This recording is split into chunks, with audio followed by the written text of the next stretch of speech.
I gripped it firmly in my hand. I was torn whether I should really go ahead with it. My eyes turned to the woman in front of me. Her cheeks were blushing and her eyes glistened as she looked at me. Seeing her up close was breathtaking. She was so beautiful. I'm sure she must have steeled herself to be here. If that's the case, I'd like to respond to her wishes too because I felt the same way as she did. So I pushed it in all the way. I'll never forget her joy in that moment for as long as I live. What I'm about to tell you is about a fateful reunion with a woman who used to hate me.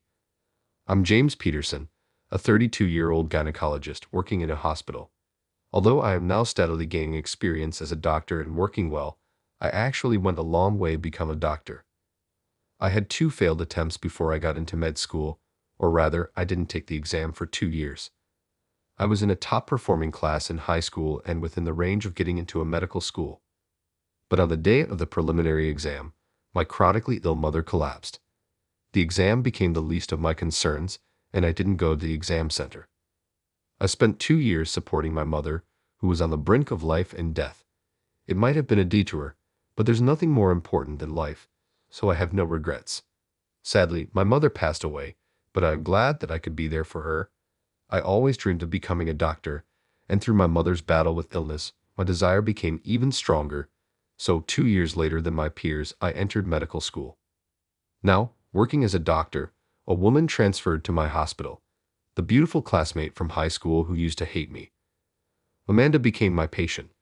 Well, it would be more accurate to say that she was always competing with me rather than hating me. Amanda and I went to the same preparatory school. We were always competing for top grades, and she treated me as her rival on her own accord. I didn't particularly feel that she was a rival, but it is true that competing with her motivated me to study harder. Maybe because she saw me as a rival, she was always tough on me. She often told me, "I will not lose to you." But I admired her competitiveness, which was a stark contrast to my laid-back personality, and I thought it was cool. In high school, I hadn't told anyone except my homeroom teacher why I gave up on the exam. Of course, I didn't tell Amanda either. I couldn't take the exam because my mother was critically ill. It was serious, and I was scared. I was afraid to say it out loud. I didn't want to say my mother was in critical condition. If I said it, the scene of my mother collapsing in front of me would come to my mind. I couldn't bear the sympathetic looks from everyone.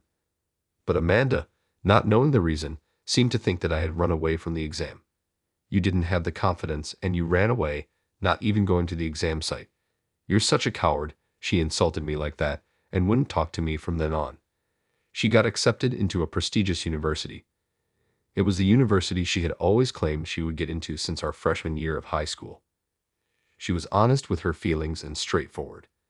She was hard on herself and others, but she never shied away from making the effort that matched. To me, she seemed dazzling. Who would have thought that Amanda would become my patient? I wonder how she will react. The reunion was a mix of happiness and a bit of fear.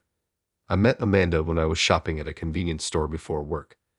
She didn't know I was her attending doctor yet because I hadn't greeted her as such. Also, maybe because I was in my casual clothes. She glared at me the moment she saw me and slightly laughed. "You're a high school grad and sick, such a loser in life, huh?"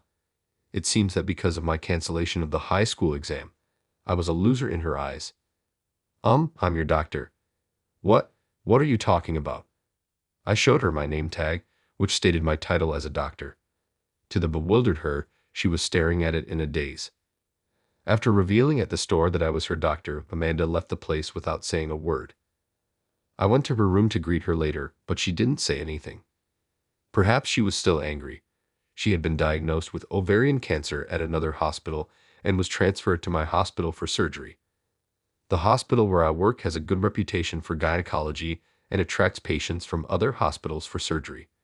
After examining her condition at this hospital, it seems likely that one of her ovaries will need to be removed. The extent of the progression and the treatment plan after the surgery would be determined. But then Amanda started saying something completely unexpected. "I'm not going to have surgery." "Excuse me, what did you say?" "Listen carefully, you dummy. I said I'm not having surgery. If you got it, just leave me alone." I explained the importance of the surgery, but she wouldn't listen. I wondered if she didn't like me, so I had other doctors and nurses talk to her about the surgery. But no matter who talked to her, Amanda refused the surgery, and she wouldn't give any reasons.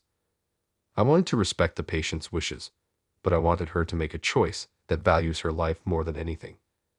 I was concerned that she wouldn't give me a reason. One day, as I was troubled with how to deal with Amanda, I passed by her room and heard arguing voices from inside. So it's going to be an ovarian removal. We have to call off the engagement. I saw for the first time someone who had come to visit Amanda. He was raising his voice, sounding irritated at the patient. One of my ovaries will still be left. There won't be any problem. You don't know that for sure. What about the chance of getting pregnant? It's going to be lower than normal, right? Can you even have children? If you can't, there is no point in us getting married. Please don't say things like that. I'm not going to have the surgery. If I don't, both of my ovaries will remain. A derisive laugh from the man echoed through the hospital room. So there won't be a complete cure for the cancer, right? And my wife will be a cancer patient. In the first place, that's out of the question. There is only one thing I want for my wife, to bear children that will carry on my superior genes. I heard ovarian cancer can be hereditary. It would be a disaster if our child inherits it. The sound of Amanda's sobbing could be heard. If you're worried, let's get tested to see if it could be passed on. Just the fact that you have cancer is a huge turnoff. Don't drag me into your illness. You can handle it alone. Damn, I thought I had found a woman with both brains and beauty. You're just defective. I couldn't tolerate a man who didn't even know what the disease was and assumed it was inherited on his own. And the part where he scorned her is defective. What matters now shouldn't be whether his genes survive to the next generation. Isn't her life the most important thing? Even if she wanted children, it is women who bear children. Women risk their lives to give birth. I just couldn't accept that a man who disrespects women was ignoring her like this. Don't you love me anymore? Please don't abandon me. In high school, she was dazzling as she worked towards her goals. I admired her. I was angry at the fact that she was crying and hanging on to such a scumbag. Unable to stand it any longer, I entered the hospital room. Nice to meet you. I'm Dr. Peterson, her primary physician. My sudden entrance seemed to surprise them. I could hear you all the way from outside. You're not family, are you? If you're not, you should leave. My sharp words clearly irritated the man. It's quite disrespectful of you. I've taken time out of my schedule for this woman. Even more reason for you to leave. Her valuable time is being wasted talking to you. If you're not idle, you should be on your way. The man clicked his tongue, shooting Amanda a glare. Is it okay if I leave? If I leave, it's really over between us, okay? His tone seemed to contain a mocking laugh as if he was making a fool out of Amanda, watching her cling and cry. He seemed to find amusement. Amanda cried more, her moist eyes alternated between the man and me. The usually strong-willed Amanda was nowhere to be seen. That frustrated me. Do you need to cling to this kind of man? The Amanda I know wasn't someone who compromised on herself. I heard you studied a lot and got a job at a good company. You worked just as hard in college, didn't you? You're an amazing person. Marriage is supposed to be a lifelong decision, right? You don't deserve someone who neglects your life and talks about your genes and defects. The man shouted things like, "You and you're mocking me," as he listened to my words. Amanda was quietly watching me. Perhaps her words sounded younger than the Amanda I knew. At this moment, Amanda seemed like a lost child. Maybe she was doubting her path due to the harsh words from the guy. Yeah, he's unsuitable. There should be someone else who will appreciate and cherish a hard worker like you. So don't lower yourself to the level of a scumbag like him. Upon hearing my words, Amanda closed her eyes and took a deep breath. When she opened them again, there were no signs of tears. Her eyes now regained their shine as she stared down at the man. We're done. Leave now. Oh, you sure you want to talk to me like that? I might forgive you if you apologize now. The man's earlier bravado was gone, and it was obvious that he was bluffing. He'd initiated the cruel conversation, but now he was unsettled by her desire to break up. I've had enough. We're finished. I'm glad I found out how small-minded you are before our marriage. What was I thinking? How did I not notice until now? I can't stand people who look down on the sick or who see women as mere tools for childbirth. I'm baffled as to what I ever saw in you. Leave right now. The man was speechless, having been chastised by the woman he once looked down upon. I opened the door to the hospital room, gesturing outward with my hand. Then, with a smile, I said, "Please never come back." The man looked frustrated and fled. Back with just the two of us in the hospital room, I asked for her permission and took a seat by the bed. Sorry for eavesdropping and barging in, but that guy, he's an absolute jerk. I couldn't stand it. Eavesdropping isn't a good hobby, but I'll forgive you. He used to have his gentle moments, but he showed his true colors when I felt ill. Yet I was already in love with him, shamefully clinging to him. I wonder if my illness weakened me. Did you refuse surgery for his sake? She nodded slightly. It seemed she thought that if she didn't have her ovaries removed, he would stay by her side. But doing so wouldn't cure her illness. Maybe her mind was also weakened by the illness to the point where she didn't understand that. She laughed self-deprecatingly. Oh, you've seen an embarrassing sight of me. I feel completely exposed. She seemed a bit embarrassed, but it might not be fair that she was the only one whose secret was known. I've also hidden something. Can I share it with you? I felt the need to reveal why I didn't take the college entrance exams. I told her about how my mother felt ill, how critical her condition was, and that I had to postpone my exams for 2 years to take care of her. Once I finished, she hit me gently with her pillow. Why didn't you tell me that?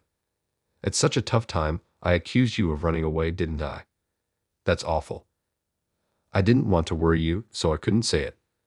I thought getting pity would be painful too. Saying this, she hit me again with her pillow. It didn't hurt at all, but each hit made a comical sound. Why should I be considerate of you, my rival? Why wouldn't I worry about you? I told you to keep up with me, didn't I? I'll go to college first and work hard so you can't catch up. But I still want you to chase me. At her typical words, I couldn't help but laugh. So she wouldn't pity me, huh? It seemed that I had misunderstood her. From there, we were engrossed in stories from our student days. She, who had been crying in front of her boyfriend until just now, was regaining her energy, occasionally showing anger or laughter. This is the way she should be.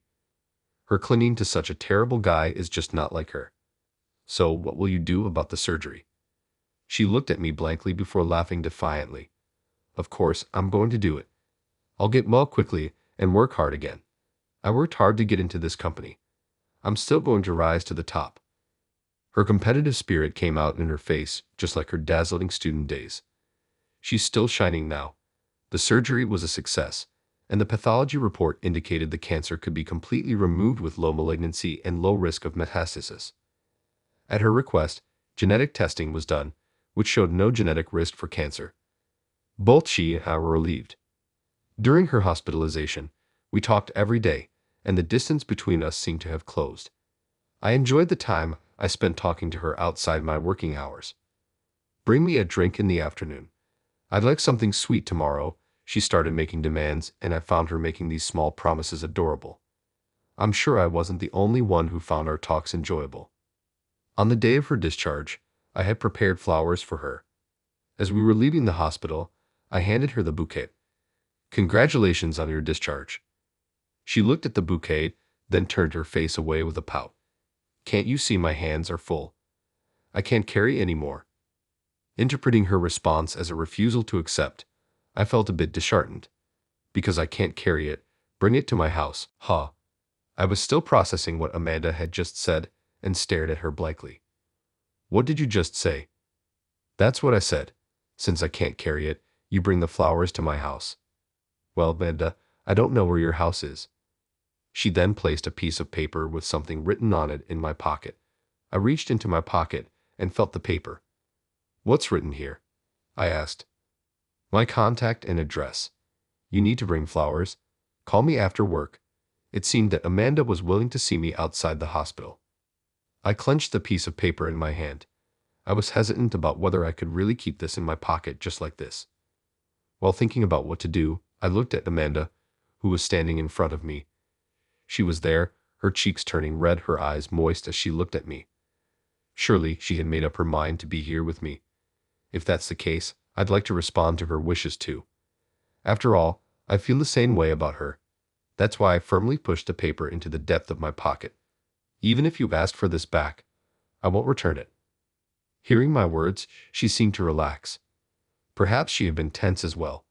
I'll probably never forget the joy on her face at that moment for the rest of my life. When I returned to the office and looked at the note, it was written, "Absolutely, you contact me," along with her contact information. I smiled at her characteristic way of making a request. In the evening of that day, after finishing my work, I quickly contacted her and rushed to her house to deliver the bouquet. I hadn't run like that in years. Now, 2 years later, I live with my wife Amanda. We do fight a lot, but my wife, who still looks pretty and cute when she's mad, makes me happy. All in all, I want to continue cherishing my wife with both sweet and cool faces, who never fails to pack me lunch filled with love.